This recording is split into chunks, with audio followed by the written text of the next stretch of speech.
The league and the union announced there were 0 positive coronavirus tests over the last week. The side said that of 346 players tested in Orlando since July 13th, not a one tested positive. Meanwhile, the Rockets' Russell Westbrook joined the team in Orlando yesterday after his arrival was delayed because he tested positive. Mike D'Antoni said he anticipates that Westbrook will be at full speed soon, but will probably not participate in Houston's scrimmage on Friday.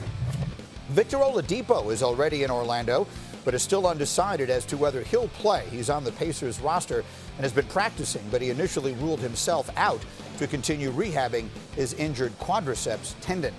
And more from the NBA, with the league announced over the weekend that the voting for all regular season awards will be over before the season restarts on July 30th. Here's LeBron James answering the question as to whether he is bothered by that or not. I'm not disappointed because, things happen and things that you control what you can control, and I can't control that. But as far as the MVP race, I think I, show what I'm capable of doing, not only individually, but from a team's perspective. Us being number one in the West, there was a lot of conversation about LeBron can do those things in the East, but if he ever came to the West, what can he do? So, I heard all of that. And to have our team at the top of the Western Conference and playing the way that we were playing at that time and the way I was playing was definitely a good feeling. There's a lot in there about mentality that I thought was really interesting. Here's Malika Andrews, who's doing a terrific job from inside the bubble for us. Malika, what can you tell us about LeBron's mentality heading into this restart? Well, yesterday, Greeny, despite the fact LeBron said that we are still in the middle of a global pandemic, despite the fact that it is his 17th year in the league, he still is having a growth mindset. That's what he talked about yesterday. It doesn't matter the outside factors swirling around him. That is what he is thinking going forward into these 8-seeding game scrimmages and the playoffs. And Frank Vogel said yesterday that he's really excited to see that mindset in action because, as you know, Greeny, he hasn't experienced that with LeBron firsthand in the playoffs yet. And so he said he's kind of gotten a glimpse of it with those bigger games, seeing that he can really lock in, focus, and lift up his teammates even a little bit more. But down in the bubble, Frank Vogel's expecting that to even be turned up a notch. I even liked the first thing LeBron said there when he's talking about things you can't control. I think it's going to be a message from really top leaders on these teams like LeBron. Like, there's so much, it's so crazy as I sit here looking at you, Malika, doing this report in the mask and everything. You guys are living in such an unusual circumstance, and the teams that can put that stuff aside are going to be the successful ones. So let's talk about the Bucks. You went to see them practice yesterday. What are you seeing from Giannis ahead of this restart?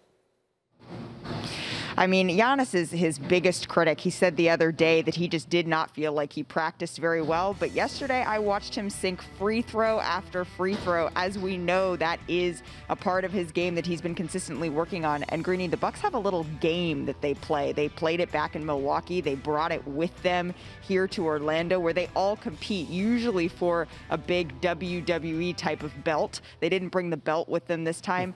But Giannis is going to be relied on for some other skill sets too, right? Without Eric Bledsoe and Pat Connaughton, at least to start with, he's going to be bringing the ball up the court a whole lot, and that's another thing that he's getting ready for. All right, so we'll watch for all of that. And then, of course, to go back to where we began, 0 players testing positive for the virus in the bubble. What more can you tell us?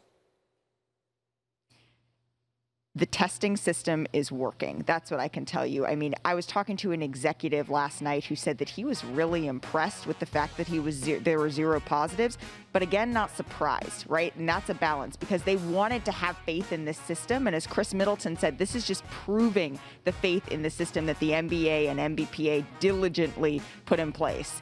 I had a headache the other day. 3 doctors checked on me. Imagine how much more it is for if there is even a false positive or an inconclusive test when it comes to coronavirus. Fascinating and obviously really good news. All right, Malika, thank you. Outstanding. We'll check in with you again as we work our way closer and closer to the start of the season.